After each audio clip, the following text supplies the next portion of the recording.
All right. Hello, everyone, and welcome to our annual Interfaith lecture. Thank you all very much for coming to commemorate Interfaith Week, which we hold every year. This evening, we're very honoured to have Rob Thompson to speak. He is a PhD candidate in the Department of Hebrew and Jewish Studies at the University College London. His research is funded by a Wolfson Foundation postgraduate scholarship in the humanities. Before beginning his PhD, Rob worked as a senior program manager for the Council of Christians and Jews, the UK's leading forum for Christian-Jewish relations, and he studied part-time for his MA in Jewish History and Culture at the Parks Institute, where his master's thesis was supervised by our very own Professor Tony Kushner and told for the first time the story of British Christian army chaplains at the liberation of Bergen-Belsen.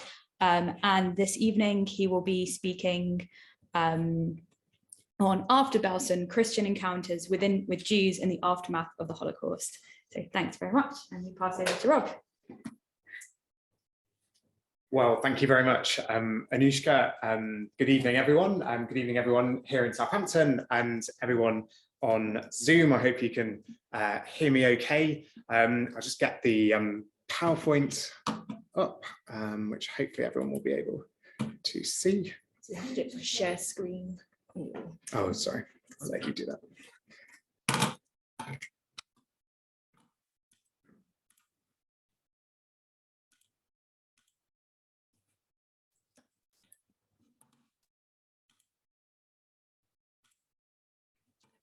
Brilliant. Thanks very much, Casey. Yes, good evening, everyone. It is a real privilege to have been invited to deliver the Interfaith lecture here at the Parks Institute for two reasons, really. First, because, as Anushka has said, I'm a really proud alumnus of the Parks Institute and the University of Southampton. I did my MA part-time in London, and really, without the Parks Institute and without the generosity of the Ian Carson Foundation, I would not have been able to return to postgraduate studies. So I'm really very grateful indeed for all the opportunities that Parks has given me. And I guess the second reason why I'm really privileged to be here is because as a historian, as an interfaith activist, perhaps most importantly, as a Christian, I'm continually inspired by the example of James Parks, and his work continues to influence my own research, as we might hear later on. So it's wonderful to be with you. This evening, I'm going to share some of the research from my PhD, and I'm going to suggest what some of that research might have to say to us about a new way of understanding Christian-Jewish relations in the immediate aftermath of the Holocaust. And I'll conclude with just a few thoughts as to what all of this might have to say to us in Interfaith Week particularly. So on the 18th of April 1945, a Church of Scotland minister and army chaplain, the Reverend John Ross, arrived with his unit at Bergen-Belsen concentration camp. The camp had been liberated just a few days before.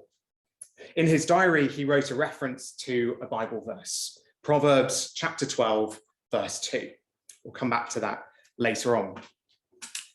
8 days after that, on the 26th of April, a Christian working in the office of the Jewish Relief Unit in London completed her application form to request service with the JRU abroad. By the end of the year, Alison Wood would also arrive at Belsen and begin relief work. In different ways, many of the people I'll discuss in this lecture spent time either at Belsen itself or working with its survivors.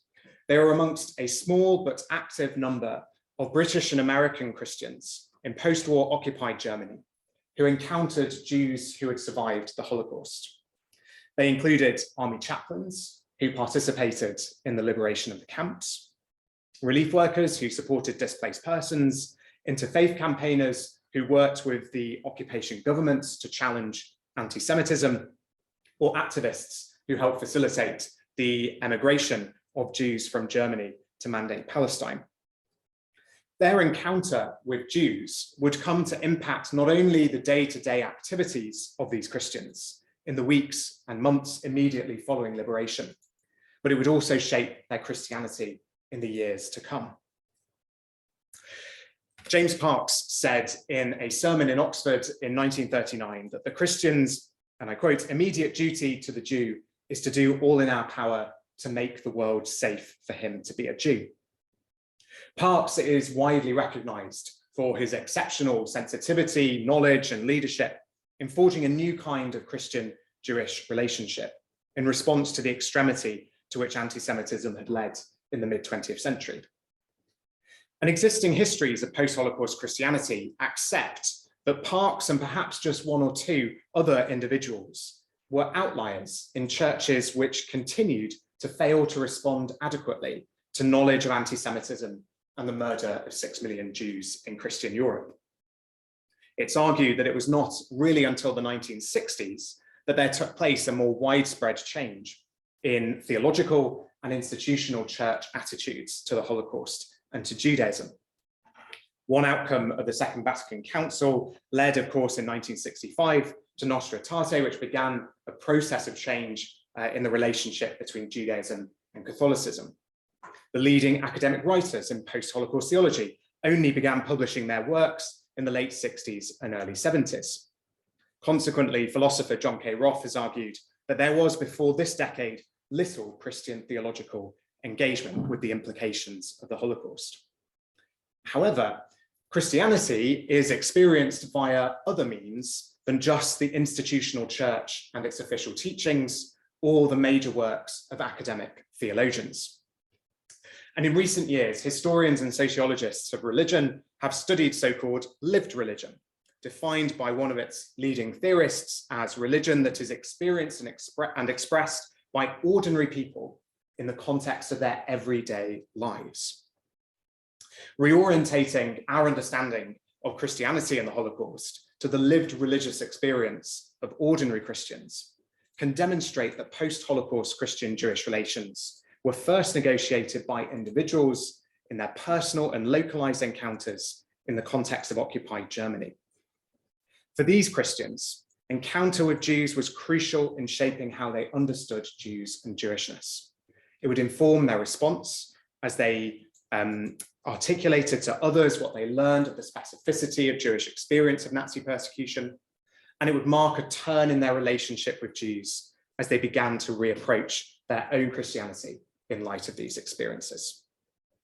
So 4 key aspects of post-war Jewish life in Germany can, I think, be identified: the liberation of the concentration camps, the relief work in the displaced persons camps, the impact of the occupation governments, and the journey, the exodus from the camps and communities of Germany to Mandate Palestine.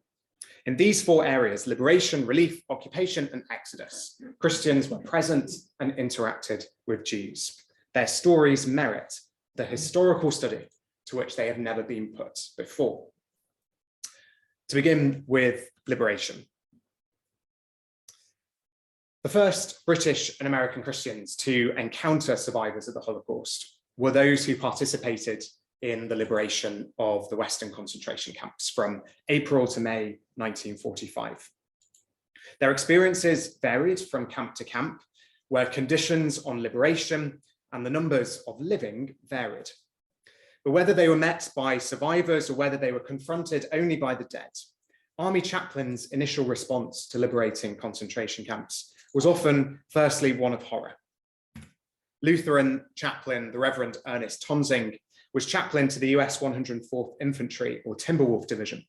He described the liberation of the Mittelbau-Dora and Nordhausen camps, where thousands, tens of thousands were killed through forced labor for the Nazi V2 rocket program, as, and I quote, some of the most bestial and brutal treatment of human beings by the Nazis that the foulest nightmare could fashion. But even in the midst of the horrendous conditions of the liberations, work soon replaced that initial shock. And one first task was to bury the dead. Anglican chaplain, the Reverend Thomas Stretch, wrote at Belsen on the 22nd of April, then the next day he would be burying over 4,000 in a mass grave. The picture of this, he said, cannot be visualized. In the typhus-ridden environment of newly liberated Belsen, these tens of thousands of bodies needed to be buried as quickly as possible. but the dead could not be identified. And in this way, photographs taken by liberators of mass graves and heaps of bodies anonymized the mostly Jewish victims. Even in burial, however, there were some limited efforts to recognize the Jewishness of this situation. Each mass burial was led in prayer by a Jewish, Catholic, and Protestant chaplain. Symbolically, this was an interfaith confrontation with the consequences of Nazi persecution. And the specificity of Jewish fate was recognized even at the gravesite. Jewish chaplain Rabbi Leslie Hardman recalled how in one of these burials, a Protestant chaplain invited Hardman to pray first, as, quote, most of the dead were Jewish. And Hardman recalled that with bursting heart, the salt tears coursing down my cheeks, I said the prayers for the dead. Then the Protestant padre said his prayers, and the three of us stood with bowed, uncovered heads. As we left the grave, I was still crying, and my companions too were deeply moved. Not all chaplains did articulate the Jewishness of the situation and those they encountered in the course of the liberations. Roman Catholics often focused their efforts, understandably, on administering last rites or the first mass in many years to those Catholics whom they could find.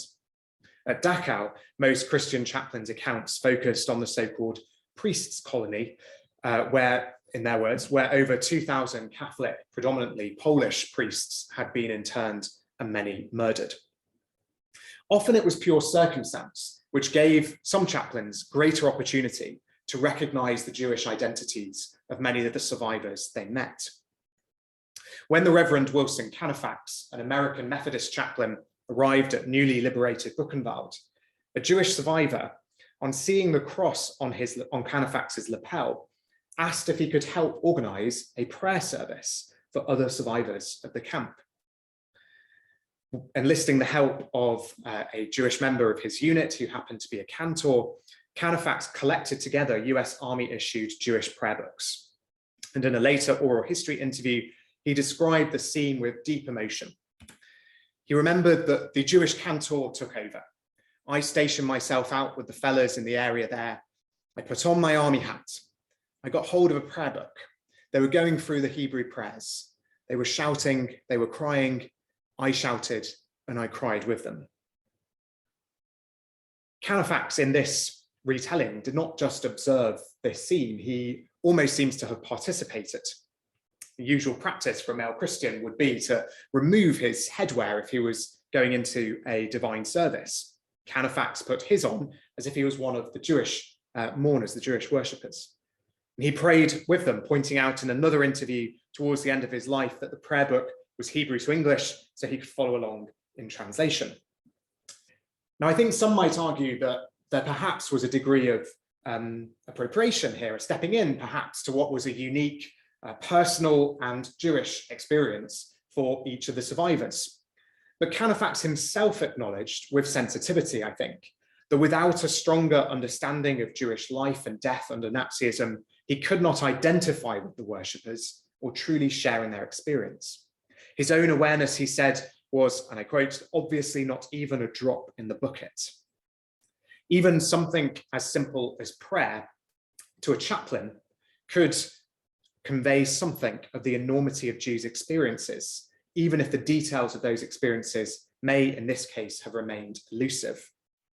Nevertheless, there was something sacred to the act of prayer in the immediate aftermath of such suffering. My golly, Canifax said, the presence of God was there, just as if it had been a Methodist service or a Roman Catholic.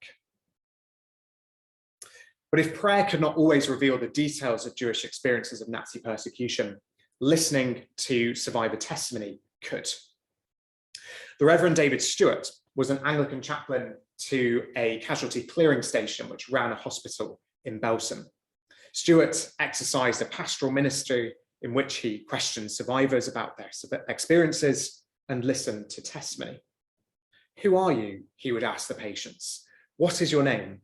And why were you in the cages? Cages being a term for the camps. The survivor's response, he recalled, was invariably to respond with a question for him. Would you care to listen? And listen, Stewart did. He recorded what he was told in a privately printed pamphlet in July 1945, The Crime of Belsen.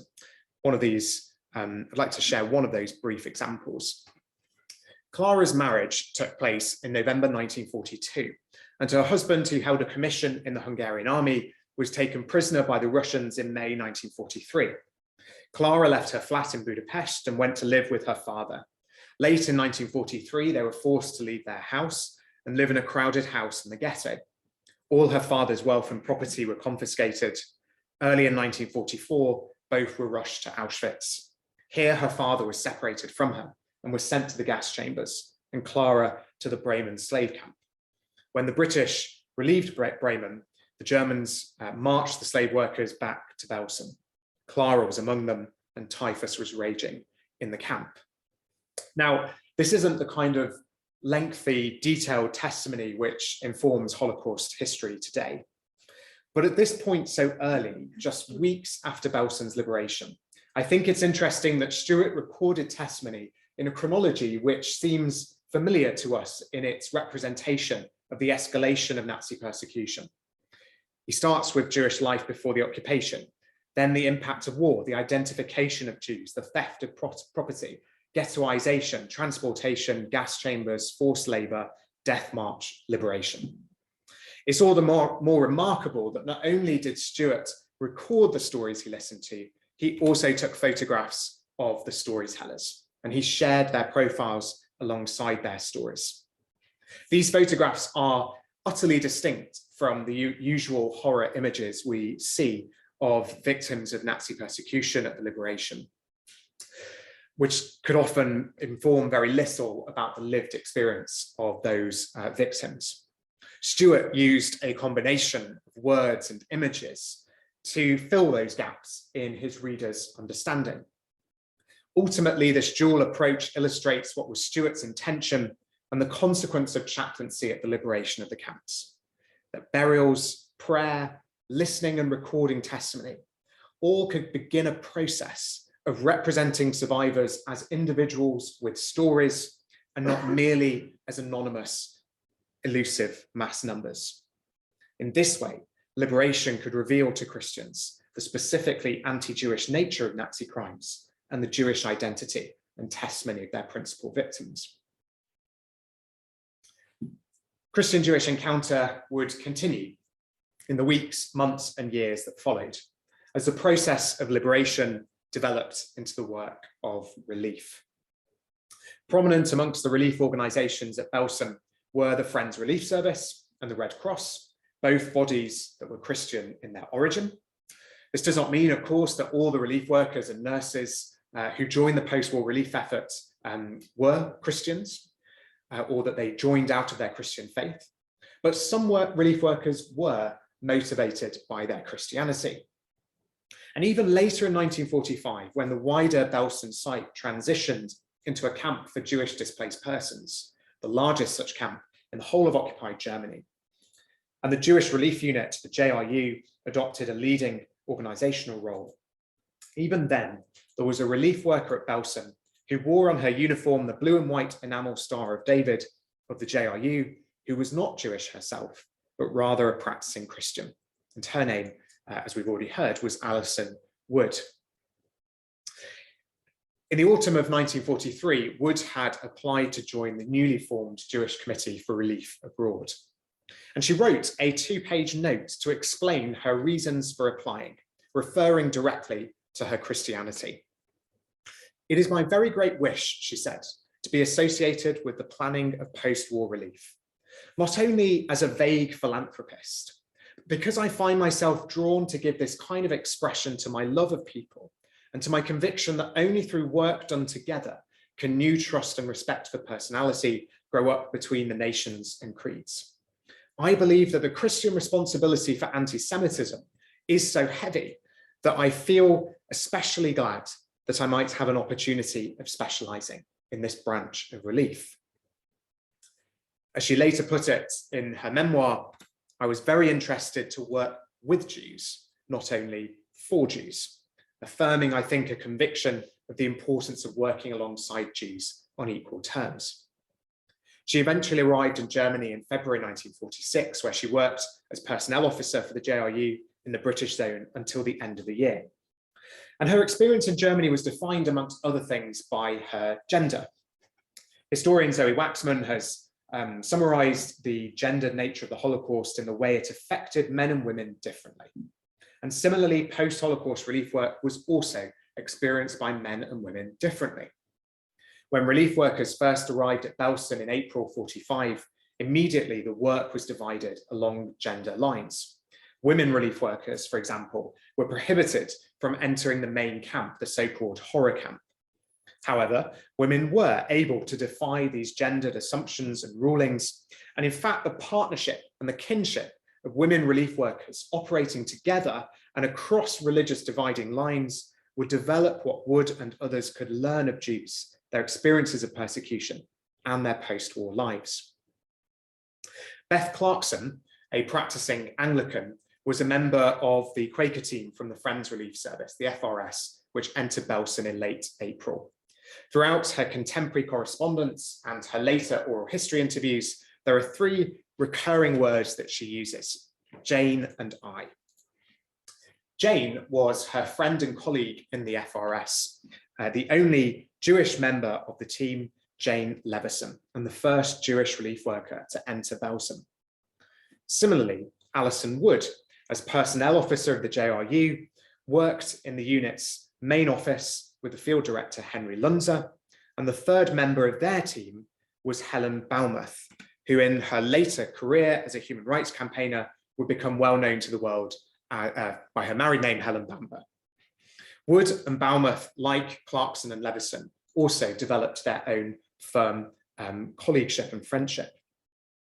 And these friendships brought additional meaning to the opportunities that their work gave Clarkson and Wood to listen to testimony, to trace Jews' surviving relatives, and to witness to the issues impacting the rebuilding of Jewish life: antisemitism, repatriation, and emerging Zionism. Something of the reality of the past was revealed to Clarkson in the huge loss of family and community experienced by the survivors she met as she helped in this work of tracing relatives. In everyday life, remembrance of this destruction was often intertwined with a defiance in rebuilding for the future. Clarkson described attending a party with Leveson in Belsen, which included Hebrew prayers, Zionist songs, impassioned addresses in German and Yiddish, and men on bicycles, she remembered, with the blue and white Jewish colours. At the same time, Clarkson and Wood expressed knowledge of the challenges facing Jews in this post-war period to find a new home after the horrors of the past. In 1946, Beth Clarkson wrote a report entitled "People of Camp and No Land," in which she described how continued anti-Semitism in Eastern Europe prevented Jews from returning to their former homes. Clarkson and Wood also sought to make a difference to some of these challenges.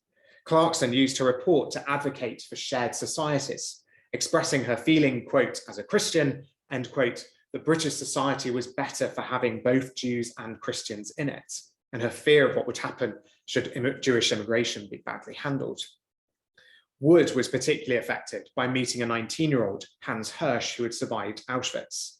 She spent 6 months attempting to obtain a British visa for Hans so that he could be reunited with his father in the UK, including visiting the father when she was on leave in London and finding Hans work with the JRU in Germany before his claim was resolved.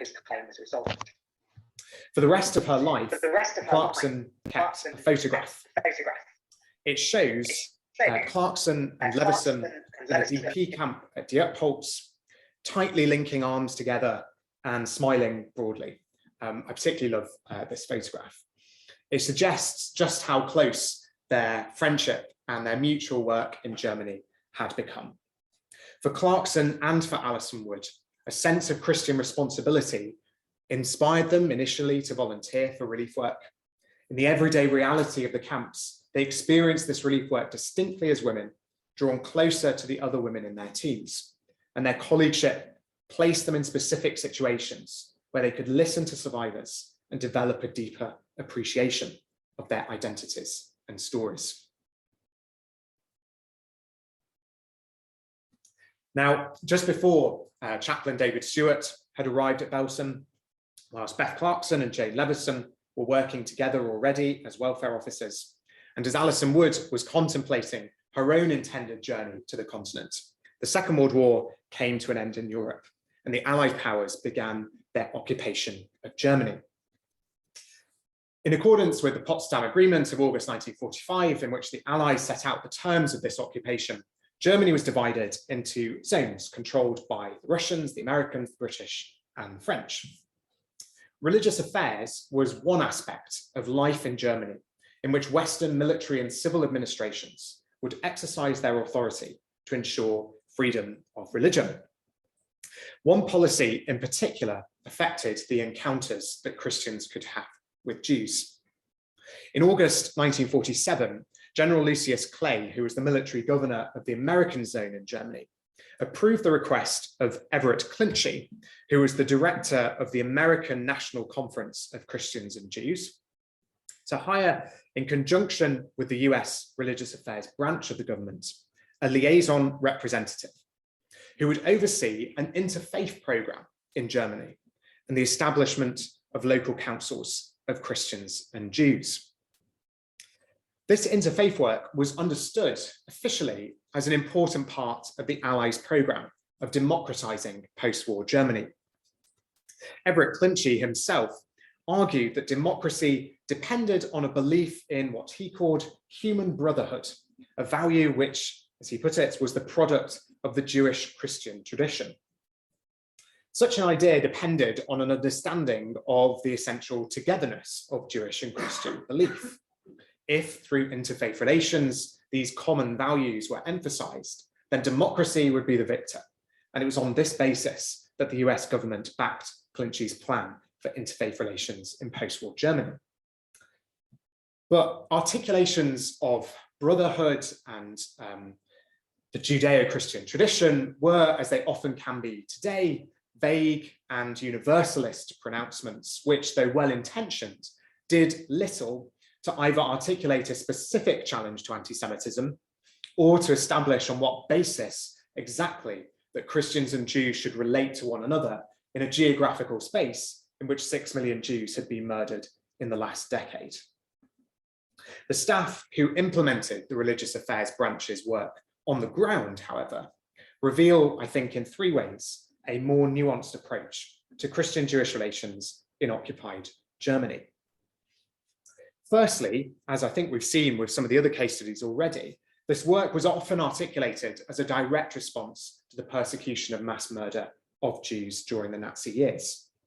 It emerged in a context of transatlantic activism, where Christian and Jewish leaders, spearheaded by the NCCJ in the US and the CCJ in the UK, developed opportunities for global cooperation in Jewish-Christian relations.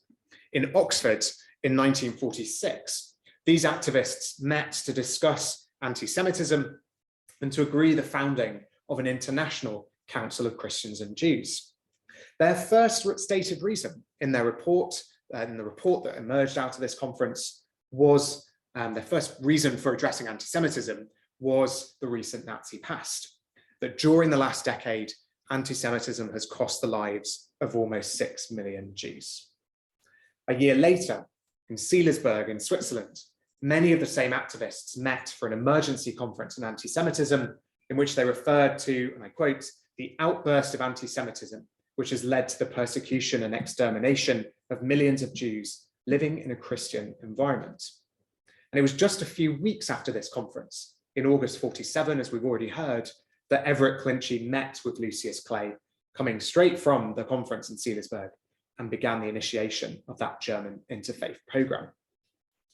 On the ground, as the work began, one branch official, Franklin Littell, who in later life would become well known as one of the preeminent Holocaust scholars of his generation and leading post-Holocaust Christian theologian, was particularly concerned that his work not be divorced from the real-world impact on Jews in Germany.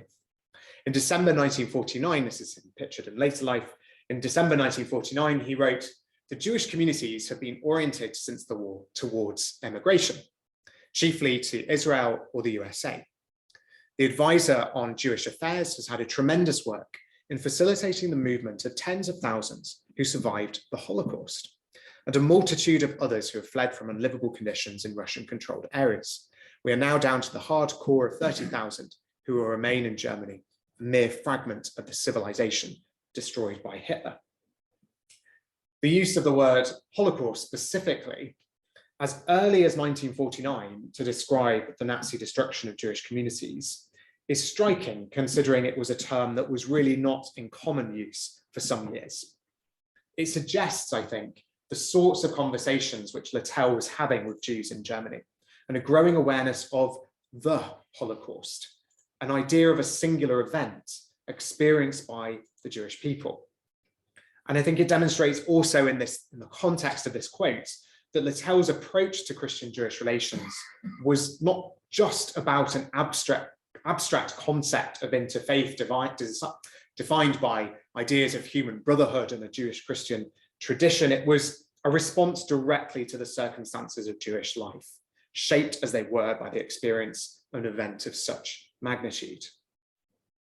Secondly, the branch's work focused specifically on anti-Semitism. In their second biannual report of 1949, covering the period of Littell's first 6 months in Germany, this specific focus, I think, is clear. Officially, they wrote, before the eyes of the world, Germany stands guilty because of its inhuman treatment of thousands of Protestants and Catholics, as well as millions of Jews. So, there's a sense that there's a kind of aligning of suffering between Christians as well as Jews, but it goes on to specifically address anti-Semitism, saying it was the result primarily of the indifference of educators, clergymen, political, industrial, and labor leaders, as well as the average citizen, to the latent anti-Semitism within the nation. This intolerance and indifference created the soil for the greatest education in anti-Semitism in the history of mankind.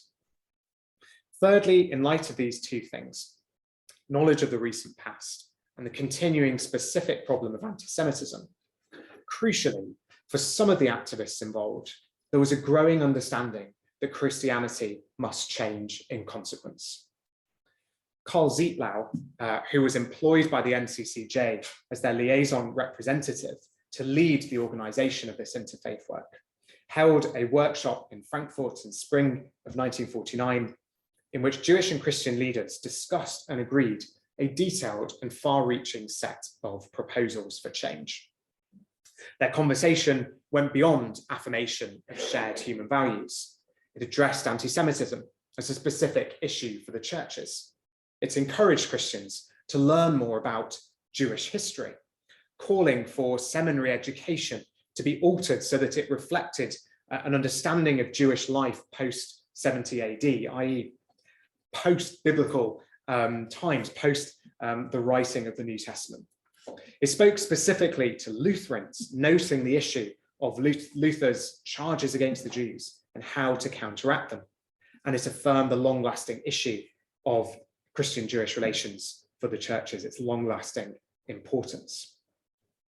So in these ways, I think Littell, Zietlau, and others demonstrate that there was a context of increasingly transatlantic engagement in developing Christian-Jewish relations as a response to the Holocaust in the context of occupied Germany, to challenge anti-Semitism directly and to begin some of the first grassroots work to reapproach Christian teaching and practice as a consequence. And as the months and years of relief and occupation continued, and as the British authorities maintained their restriction on immigration quotas to Mandate Palestine, more and more Jews made the journey from occupied Germany to Palestine. Brings us to the fourth case study that I want to share this evening. On the 17th of July, 1947, the voice of an American Methodist minister was heard over Jewish radio in Mandate Palestine. An extract of the minister's handwritten text is preserved in the United States Holocaust Memorial Museum, and it reads, "People of the world and fellow members of the human race, I am speaking to you from a vessel moving towards Palestine, bearing a cargo of 4,500 human lives. We are the Earth's dispossessed. We are leaving the war-ravaged soil of a sick and reeling Europe. We go because all that was dear and decent and good has been swept away. by the Holocaust of war. The vessel was the ship, the President Warfield, or as it was famously renamed, the Exodus. So-called cargo was 4,500 Jewish DPs from Europe. And the Methodist minister was a member of the American crew that clandestinely navigated the Exodus and led its refugees to Palestine. And his name was the Reverend John Stanley Grau. It was his growing awareness of the Nazi persecution of the Jews which first inspired Grau to go from minister of a small Methodist community on the coast of the US state of Maine to membership of the American Christian Palestine Committee, a Zionist pressure group founded by US congressmen, to this yet more clandestine form of Zionist activism. An experience of the recent past informed the encounters that Grau had with DPs on board the ship. He described wandering among the passengers with a word here and there, playing with the children, offering words of cheer where I could. He remembered that some of the DPs sang songs from the camps, and where a DP had some English, he could listen as they told him their stories. One Exodus refugee, though he was only 8 years old at the time, remembers Grau of all the crew members distinctly. He saw him almost every day of that voyage across the Mediterranean. And in an interview with me a few months ago, he recollected that Grau was walking around, smiling, tapping on the shoulders, talking to the people, which I think aligns with Grau's memory of the voyage. And unlike the rest of the crew, this refugee remembers, Grau mingled with the people. And this refugee, this 8-year-old boy, asked his father, he was so curious, he asked his father, who was this man? Why was this Christian here at all? And his father explained that he was one of the crew, but he also remembers that Grau was a topic of some interest amongst the DPs. And whenever he said, whenever he walked around, I heard people whispering in Yiddish and some in Hebrew, he's a priest and he goes with us. Grau exercised a pastoral role then that I think is perhaps similar to that of the chaplains in the liberated camps, listening to stories of the Jews themselves. When Ruth Gruber, an American Jewish journalist, met Grau following the ship's arrival in Haifa, she described him telling some of these stories. And this also hints at Grau's role following the journey to Palestine, becoming a kind of spokesperson for the ship and its passengers. He features in several published books from the time of the Exodus saga. And these include the account of Yiddish writer and Exodus refugee Yitzhak Perlov, who included Grau as a character in his fictionalized retelling of the story, which was translated from Yiddish into English by a Tel Aviv publisher. And questioned as to why, as a Christian, he should want to help, Grau, in Perlov's account, replied that it was out of his own Christian duty to help the persecuted and to rouse the conscience of the atrophied, indifferent world.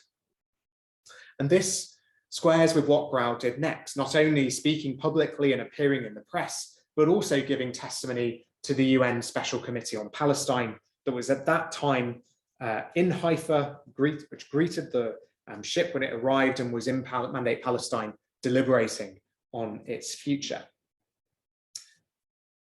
For John Stanley Grau, motivated as a Christian to do something in response to his growing awareness of the Nazi persecution of the Jews, the experience on the board, the Exodus, developed his knowledge.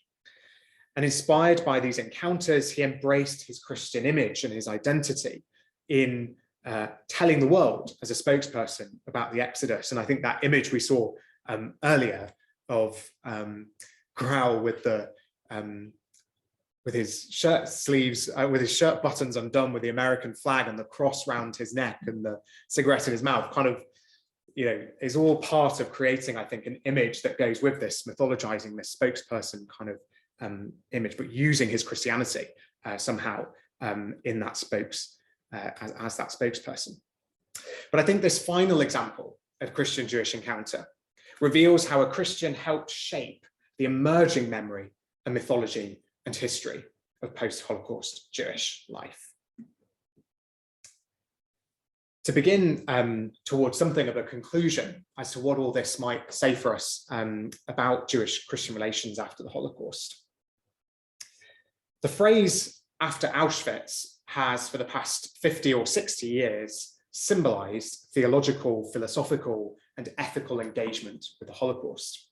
Beginning with Richard Rubinstein, its wording has appeared in some of the most influential texts in post-Holocaust religion, both in their titles and in their texts themselves, to encompass the dilemma of how to respond in religious terms to the event of the Holocaust. The name of the largest Nazi camp, which to many has itself come to symbolize the genocide of the Jewish people, is employed in an attempt to summarize the sheer scale of the theological dilemma in the post-Holocaust world. For those who ask the defining questions which have challenged academic theologians about the nature of God, human responsibility and suffering, the phrase "after Auschwitz" has an appropriateness in encapsulating the enormity of these theological questions. But for the study of the lived religion of ordinary people, their personal confrontations with the Holocaust, I wonder whether "after Auschwitz" is appropriate, bearing in mind the cases we have looked at today. It can imply an iconic status that the Holocaust has often assumed, a status which can often be abstracted from the complex realities of the individuals, the communities, and the encounters which have defined the human attempt to respond in specific contexts in the years afterwards. So on the basis of the case studies that we have looked at this evening, I'd like to suggest the relevance of an alternative phrase, which is "after Belsen." On the simplest level, "after Belsen" speaks especially to these case studies because many of these individuals in some way encountered or engaged with Belsen as a place or with people who passed through it. But even more significantly than that, "after Belsen" suggests the importance of particular places and contexts in influencing theological and ethical engagement with the genocide of the Jews, demonstrates that it was in personal experiences, the realities of their lived religion, that Christians began this process of responding to the implications of what they themselves witnessed. It was their encounters which impacted their Christian faith and their approach to Jews. For example, on the day that he arrived at newly liberated Bergen-Belsen, chaplain John Ross wrote in his diary, Proverbs, as we heard earlier, Proverbs chapter 12, verse 2, "The good obtain favor from the Lord, but those who devise evil he condemns." But Ross should think of this particular verse on the 18th of April, 1945, suggests, I think, that even at this point, in his first engagement with the camp, he was already contemplating a theological debate that has exercised the minds of survivors and theologians ever since, the question of individual human or divine responsibility for atrocities such as the Holocaust. The role of witness was, as historian James Young has observed, a biblical obligation which survivors took upon themselves, but so too did Christians present from the liberation. Chaplain David Stewart wrote in his account in 1945 that his purpose, that what is written is true, so witness me, God. His response to Belsen was rooted in a religious act, speaking to an ancient biblical injunction in the prophecy of Isaiah, which was taken up by the early followers of Jesus. "You are my witnesses, says the Lord." And this witness he continued to pursue, sharing his story in the parishes to which he returned after the war, so much so that 2 of the only 6 surviving copies, known copies of The Crime of Belsen, his pamphlet, remain in the possession of former parishioners in Suffolk and Herefordshire, to whom he passed it on. In the DP camps, Jane Leveson organised Shabbat services, which Beth Clarkson attended, and which prompted theological conversation and reflection. Clarkson wrote in June 1945 to her godmother, "Would you be so kind as to send me a Bible? I had a great discussion the other night with my Jewish friend Jane, who was extremely, and not altogether unjustifiably, rude about St. Paul. And I couldn't make half the points I wanted to because I couldn't look them up in a Bible, though Jane possessed a New Testament and I didn't." Conversation between Christian and Jewish friends led to a reassessment of a pivotal figure for both Christianity and the relationship between the faiths. Helen Bamber described her relationship with Alison Wood as negotiated through, as she put it, the conversations in the dark places. For Wood, these conversations helped to inspire a lifelong commitment to Christian-Jewish relations. And in 2006, on the 65th anniversary of the Council of Christians and Jews, this ordinary relief worker was awarded by CCJ a Founders Medal for being a pioneer of reconciliation dedicated to dialogue. And Wood was so loved by her friends in the Jewish community that her memorial service in 2011 took place in the Northwood and Pinner Liberal Synagogue in Northwest London, where a mixed congregation heard the words of both the Psalms and the Gospel of John, a Jewish prayer and a Trinitarian blessing. And the eulogy was appropriately delivered by Helen Bamber. Franklin Littell, out of his experience in Germany, developed a new understanding of his Christianity, one that would exercise him for the rest of his life. He wrote to other theologians about his approach to Christian-Jewish relations as a, quote, a middle ground, as he put it, between the extremes of missionary conversion on one hand and liberal universalism on the other, both of which erase the distinctiveness and independence of Judaism, the particular challenge of antisemitism, and the Christian responsibilities for engaging with both. And working as an officer of the religious affairs branch in Germany had enabled Littell to exercise practical work in developing this middle ground. And the lessons he learned there, these three specific things, would be key to his post-Holocaust theology, as he wrote it in The Crucifixion of the Jews. John Stanley Grau, likewise in a similar way, wrote in his memoir, following his experience of the Exodus, that he knew that he upset the fundamentalists, as he put it, because of his own insistence on opposing a kind of Christian Zionism, which saw Jewish return to the land as only a means to eventual Christian triumph. All four of these case studies then suggest that ordinary people, as early as the first 5 years following the end of the Second World War, were already reflecting on the events of the Holocaust in a theological way, in ways which impacted their own personal response and their Christian beliefs.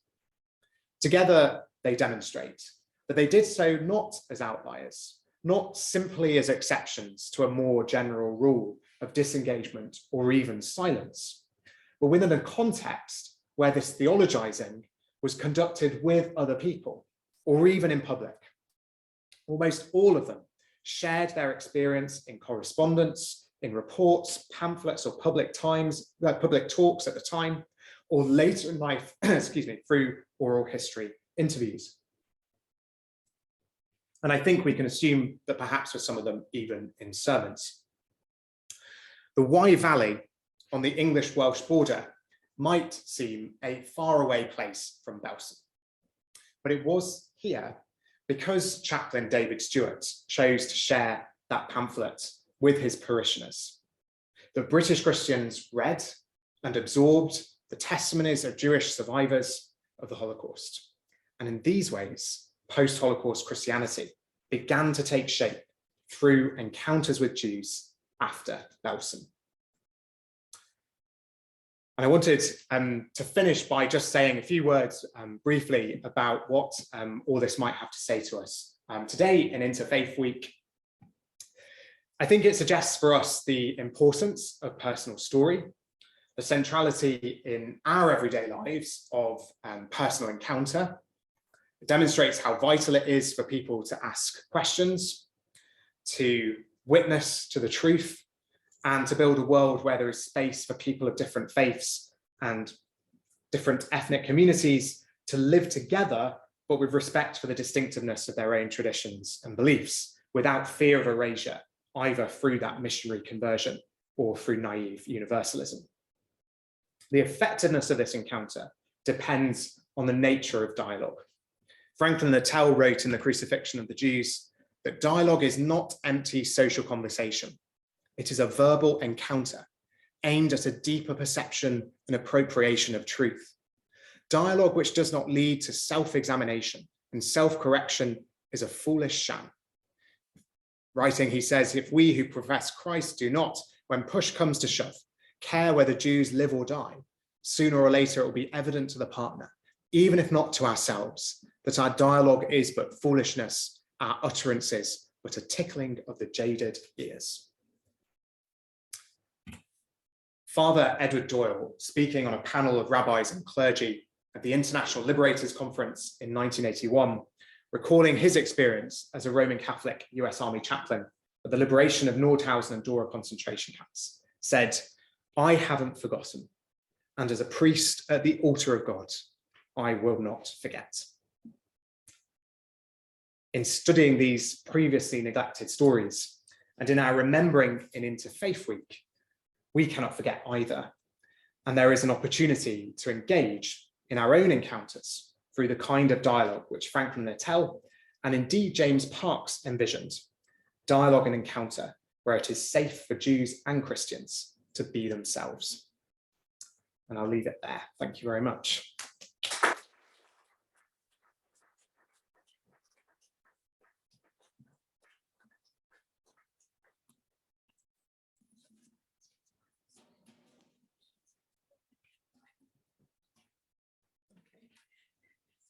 Thank you very much, Rob, for a really fascinating and moving lecture.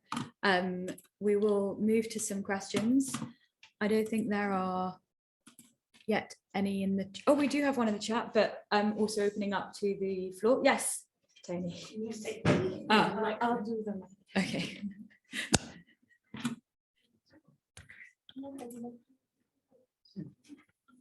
Thank you very much, Rob. That was brilliant. If we're looking at sort of lived experience of religion and sort of as opposed to sort of the hierarchy, I'm just sort of thinking of where James Parks fits in that in terms of an authority in his own right. I was listening to the testimony you gave from Alison Wood and thinking this is incredibly Parksian. And is there any clear influence on those early figures that they'd read Parks or engaged with Parks? Or I mean, is he not a sort of alternative, not higher up, but sort of middle space of authority? Well, yeah, thanks, Tony. That's a really interesting question. I think, as always, Parks does operate on a distinct sphere, but I do think he is still different entirely because he straddles both activism and writing and theology.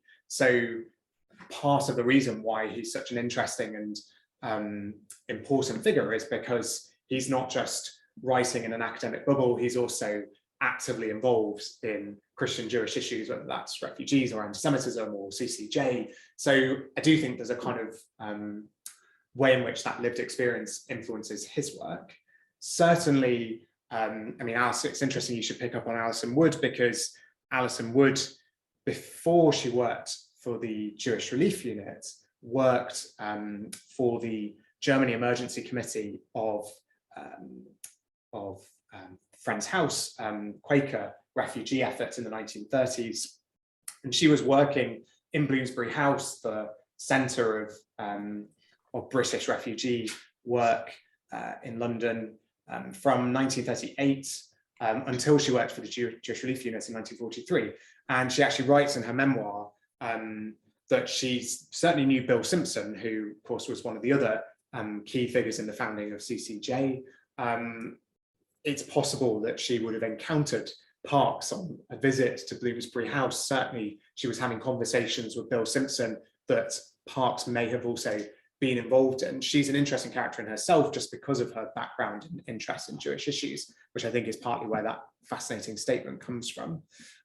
Certainly the people involved in the practical interfaith work in Germany through the occupation government, the religious affairs branches, Franklin Littell, Karl Zietlau, were definitely reading Parks and definitely reading, and he's an interesting contrast to people like Everett Clinchy, who have kind of operated in a more kind of universalist, less specific sphere. But I think the link there with Parks and Littell is that combination of practical and theological thinking, and I do think people like Alison Wood and Parks and Littell and some of the others as well show that link between the practical and how that impacts on their thinking and their writing as well. Thank you. Do we have any other questions? Yes. Thank you. You spoke a little bit about how sort of before, was it sort of the 60s, there wasn't a lot of sort of theological self-reflection on anti-Semitism and how that could have a theological basis. Was there any sort of turning point or any reason? Was it just more survivor testimonies, or what was the kind of turning point in the institution and academia? Yeah, that's a really interesting question. I mean, with everything, it's a combination of factors, I guess. Increased engagement in the wider public, the wider non-Jewish public, with the history of the Holocaust. The impact of Nostra Aetate, of course, was huge in the Catholic Church. And I think the first writers in the 60s set off a process in which writers were responding to one another. So, you know, Richard Rubinstein and then other writers responding to him, then people writing in a Christian context responding to that. And yeah, I mean, I think in general, there was this, you know, kind of post kind of 1965 onwards kind of engagement with the Holocaust. But I think, yeah, what I've tried to say, kind of show this evening, is how perhaps one of those factors influencing that turn, that explosion in theological writing, was some of the theological lived religious experiences that had taken place. So Franklin Littell is a really good example, because The Crucifixion of the Jews was published, I think, in 1975. The date was on the screen there, maybe slightly earlier. But you know, before that point, he's got 2 decades of reflecting on the experience in Germany, and he's delivering lectures, he's founding postgraduate courses in universities, and he's visiting Israel and engaging with other writers and other thinkers. So, as with anything, you know, that combination of experience and context, I think, starts to influence the writing later on. We have a couple of questions in the chat. I don't know whether, Mark, do you want to turn your camera on and say it, or I can read it for you? There you go. Do I have to? There you go. I can do, if you want to hear my very undulcet tones. Evening, Rob. Sorry, Hi, can you? Mark, we can't hear you. Just let us turn the volume up slightly, Mark. Is it me? Try again. Try again, Mark. Testing.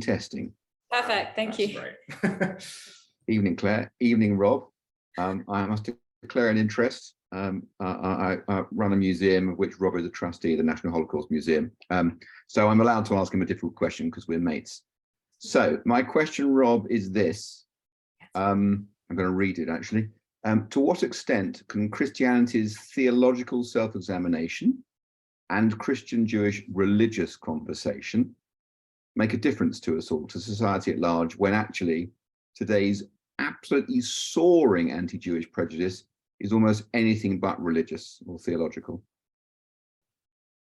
Thanks, Mark. Yeah, interesting. Yeah, very, very challenging question, but an important one. Where am I looking? I'm looking here to try and direct myself to you, Mark.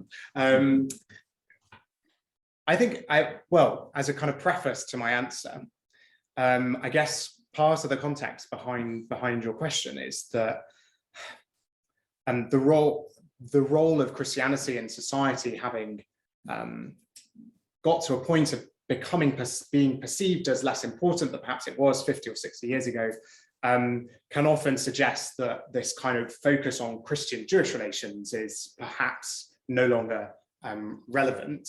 I would argue, as you'd expect, that it is highly relevant, not only because Christianity continues to shape the culture of our society, even if often anti-Semitism isn't explicitly reported in isn't expressed in theological terms. I do think the Christian roots of that anti-Semitism can still be felt today. When I worked for CCJ, I always used to use an example in kind of presentations and workshops of an example on in the times when anti-Semitism was becoming a big issue in public debate around the Labour Party, and there was a particular hearing that day, which was to determine some of the kind of nature of that discourse in the Labour Party. And the Times crossword that day, I can't remember how I found this, but I did. One of the clues was for how many pieces of silver did Judas betray Jesus to the Jewish authorities. Now, okay, it's not explicitly anti-Semitic, but it does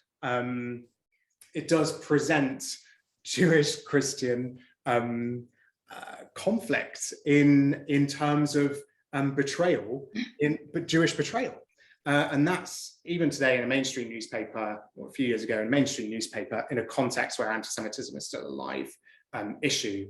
How can Jewish Christian relations make a difference, therefore? I think by continuing to consider it a live issue.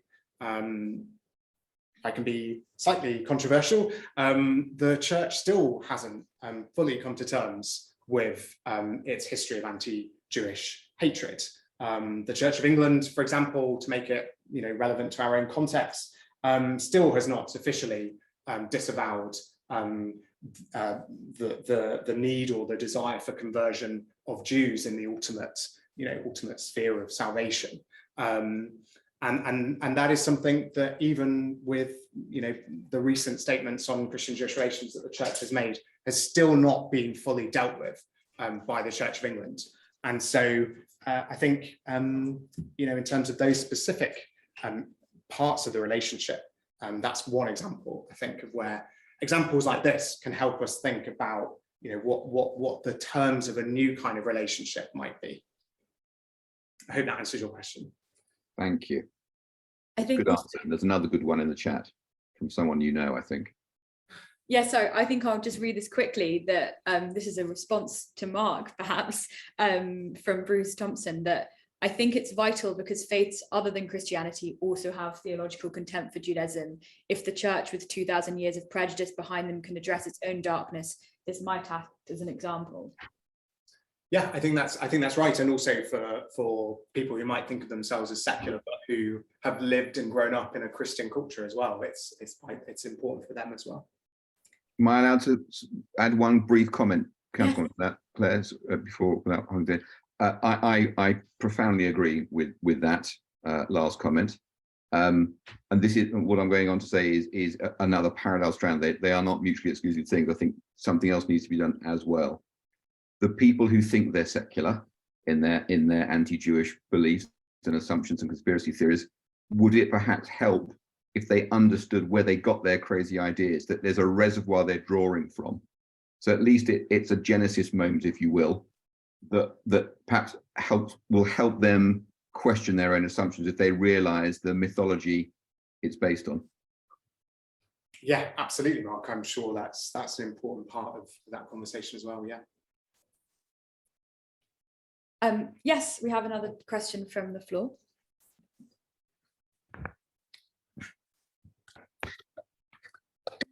Hello, Danny Hable. Can I, as having brought up in a survivor home, I would say that perhaps one reason why not much happened before '65 was shock. Really, that it was that in my household the Holocaust was just not a subject. As a child, I would ask, what happened? What are you doing? Why are we different? What? And it was always pushed aside, and I wasn't allowed to find out.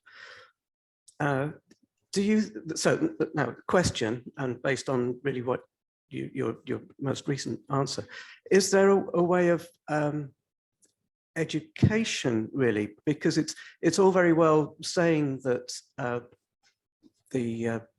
it's understanding the sort of Jewish experience, but there is, I mean, we all have a sort of bit of cynicism when we're told about you know, there's some sort of racism here, and so we've got to sort of overcome it. And with the best will in the world, you sort of come in with a slight sort of suspicion. Oh well, you know, I've heard a lot of this, and I'm not prejudiced.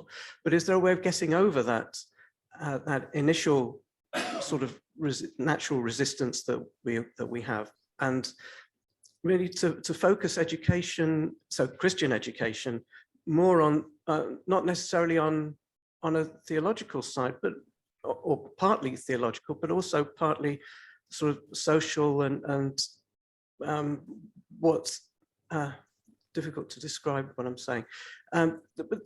Yes, the Jewish experience, if you like, to understand it and to try and explain it through Jewish eyes rather than the theologians that you've referred to, very valuable though their comments are. Would it be just as well to go to the rabbis that they were speaking to, or even just the ones with the life experience? Yeah, thanks, Danny. That's a really, really important point. And I think it speaks to the basis of this research, which is the importance of the personal, specific context of where you listen to story and history and where that learning takes place, and how often it's those personal encounters with that history that has the biggest impacts. And I think, you know, to connect it to what you were saying, which I think I'm sure would chime with a lot of other survivor households about the shock and the unwillingness to talk in the immediate decades after. Of course, alongside that, there's a lot of interesting research in recent years about the way in which survivors straight after liberation really felt an urgent need to tell people those stories. And there was huge projects to collect that testimony across Europe, especially in Yiddish. And a lot of those testimonies are only, you know, beginning to be studied and translated, and even though they, you know, have been always there in a kind of Yiddish scholarly world. But what's kind of so interesting to bring it back to these case studies, I think, is that as well as survivors urgently telling stories, there were also people in situ who were there to listen to those stories, who were themselves not Jewish, and who recognized the importance of listening to those stories. And I think that's partly why, you know, I wanted to kind of reorientate our understanding of Christianity and the Holocaust towards these experiences, because, like you say, sometimes when we look at those personal aspects and the kind of rooted history and on the ground in local communities and real life stories, that's often, yeah, what has the biggest impact in education. Just like, you know, listening to a survivor is important, you know, for generations of school children today. We have another question in the chat. Peter, I don't know whether you want to ask it. Yes. Yeah, Rob, thank you very much for a fascinating and enlightening lecture from which I've learned a considerable amount. As you know, of course, I've published a book on the working of the British Religious Affairs branch. And it's fascinating, of course, that it was called the Religious Affairs branch when it was set up as an independent part of the Control Commission in January 1945. They defeated an attempt to call it the Church Affairs branch quite specifically, not only because it was dealing with the Jewish community, but also the Islamic community as well. But soon afterwards, a specific Jewish advisor was appointed in Colonel Solomon. And I wondered whether he had any influence on understanding within the wider Control Commission or anywhere else of the rather complicated situation, particularly as it was developing in Belsen with the transition, where people were not quite understanding exactly what was going on and who the people were there who came, in some cases, to come back into Bergen-Belsen, not to Belsen itself, but to Bergen-Belsen afterwards, because they wanted to be part of that community because of what it might offer. And I just wondered whether in the institutional setting of the history, there's anything that we can learn from that. Yeah, thanks, Peter. I think you're absolutely right to highlight Colonel Solomon. The part of what I'm trying to do with this particular aspect of my research is also to try and compare what was happening in the American zone with what was happening in the British zone, because I'm kind of interested in that Anglo-American connection. And in the British zone, there isn't a kind of formal equivalent to the work that the American occupation government did in supporting the NCCJ. So the NCCJ sent Carl Zietlow to work with people like Franklin Littell. CCJ in London didn't send, an equivalent, Bill Simpson or whoever, to the British zone to do the same work.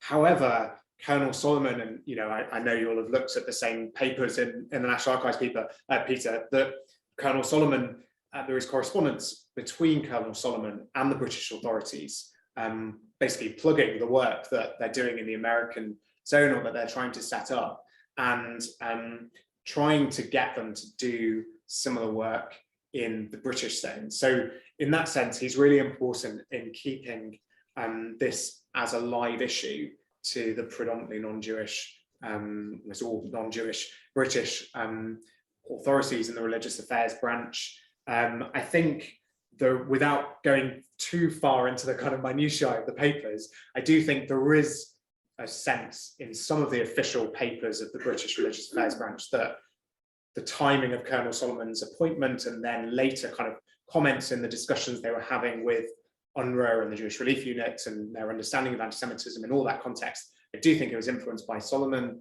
Solomon maintained contact with Bill Simpson in London and with the American zone. And although there wasn't that official replica of the American work in the British zone, I think Solomon helped keep it a live issue, so that Carl Zietlow would visit the British zone and monitor anti-Semitism there and try and do some initial groundwork that was perhaps similar to the kind of interfaith relations he was doing in the US zone. Colonel Solomon is one of those characters that appears in the official paperwork, who deserves so much more of a clearer understanding of who he was and what he was doing in his work. But the surviving papers are few, and we have to guess some things. But yeah, thanks for raising it, Peter. Thank you. I think we also have a question from Carolyn. If you want to, is that right? Yes. Yes. Thank you. Thank you, Rob. Can you hear me? Yes. I can hear you. Okay. Thank you. I'm sorry I missed the first part of your talk. So if you've already addressed this, please just cancel the question. I'm wondering if the people that you're talking about, their particular views on conversion of the Jews, and I'm wondering, in this post-war era, as you're following these people in British and American zones, if you're coming across a contradictory set of people who are pushing conversion. The people that I study are pushing conversion extremely radically during that same period of time in pretty much the same spaces that you're talking about. Yeah, thanks, Carolyn. Again, a really important question. There were certainly, as you say, people who were going into DP camps from a missionary perspective. And there's work that's already been done on some of the, especially German organizations and German pastors. And my focus is on Anglo-American sources, so it doesn't really cover this. But there were those who were conversionists. There was also, and I think it's important to share this nuance as well, there were people, especially in the occupation governments, who were very interested in working with what were often called, people who were often called Hebrew Christians or Christian Jews, religious Christians who, for the most part, had been defined by the Nazis in racial terms as Jews. So, someone in their family had converted from Judaism to Christianity, and so had in some way shared some of the faith of Jews during the Nazi years. And sometimes you get a sense that, you know, some of these Christians are a bit more interested in Jews who also believe in Christian teachings. But those who are doing this kind of face-to-face work, chaplains at the Liberation, and, you know, I've tried to find as many, you know, as all the Christian chaplains' accounts of liberation that I can find, and those that survive, you know, there isn't any example that where they say that Jews need to be converted. It's not to say that it wasn't there in their belief system. Maybe they wouldn't express it in correspondence. But you know, you've got the example of Franklin Littell. I don't know if you were here when I was talking about Littell, Carolyn, who is absolutely explicit in his writings from the time from Germany in disavowing conversion and pushing for a Christian approach that doesn't convert. And a lot of the official statements of the branch, certainly the approach of the religious affairs branches officially, is not conversion, it's freedom of religion. You know, it's enabling the context in which religious communities can express themselves and flourish in post-war Germany. So it's not to say it didn't happen, of course it did, but I do think that some of those stark encounters that some of the people that I'm talking about had was an influence in perhaps meaning that issue was not expressed, or that more explicitly they began to realize that this was no longer appropriate. Thank you. We also have maybe a final question from Robert. I don't know if you want to ask it, or I can read it for you. Yeah, thank you. I'm watching from Philadelphia. So my question is the contrast between those on the ground in these camps who were certainly aware of the Jewishness of most of the people they were dealing with, and the more general media news stories, newsreels, and other sources that emphasize Nazi inhumanity to man. And though I think Jews understood the visual imagery and what it was, did not emphasize, from what I know, that most of the victims were Jews. And that showed up, you know, in 46 in the Nuremberg trials, when there were, from my reading of it, the people who emphasized Jewish massacres the most were the Soviets, who brought a Holocaust survivor to testify. And it was certainly mentioned by some of the other allies, but that was not, they tried to universalize this rather than focus on the Jewish experience. So I'll ask you for your comments. Yeah, thanks very much, Robert. Thanks for tuning in from Philadelphia, which was Franklin Littell's academic home, of course, for several decades. I was there in March looking at his papers. Yeah, a very important question, of course. And that's, I think, partly why the case studies that I'm sharing are interesting, because they offer a counterbalance to that narrative that did often downplay the Jewishness of the experience. So often our understanding of Christianity and the Holocaust at this point has often been shaped by the Christians in the UK or the US who are reading the newspapers, who are watching the newsreel footage, and who aren't expressing reference to Jews. You know, the Archbishop of Canterbury or the Church Times, you know, they do adopt this kind of universalizing narrative that you mention. But I would like to challenge the idea that the people who were there themselves in situ, that they themselves did recognize the Jewishness of what they were witnessing because they were encountering survivors, and that they did express that in their letters home, in their correspondence, you know, David Stewart's pamphlet, for example. And I think that more, that even kind of the non-chaplains, you know, the ordinary soldiers and some of the journalists and the war artists, some of them also did recognize the Jewishness of the experience. It may be that people in communities in the UK and the US did not have the same kind of life experience, the same experiences that would enable them to interpret this in similar ways. And so the Jewishness was lost in in translation, as it were. But in that context, it was really important that those encounters are happening, and the people that I've certainly been talking about did articulate that this was a crime predominantly against Jews, that the people they were meeting were Jews, and that it had something to do with anti-Semitism and Christian-Jewish relations. Brilliant. Do we have any more questions from our audience here, or any more on the Zoom? Just lots of thank yous. Excellent. Do you have a question, Claire? No, I don't. I just wanted to say thank you. Thank you very much, Rob, for this very fascinating, informative paper and answers, detailed answer. And it's so fitting for us also in Parks, and so important to hear about the bigger context. And thank you also for engaging with the theme, of course, of the week and Interfaith Week. Yes, many thanks for your very sensitive and nuanced approach. And thank you, Anushka Alexander Rose, who is our Parks Outreach Fellow, for overseeing the celebration of Interfaith Week in Southampton.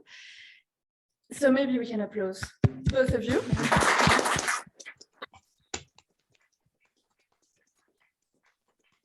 Thank you to our audience on Zoom and here. And just to say that we have the next Parks seminar in 2 weeks' time about why do Jewish libraries exist. So we will have a roundtable, and on the 5th of December, we'll have an event on rumors during the Holocaust, and then the last research seminar of the year on the 13th of December. You have everything in the chat, and there are more events this week for Interfaith Week. So please have a look at the program on the website. Thank you. Have a good evening and good rest of the day, everybody.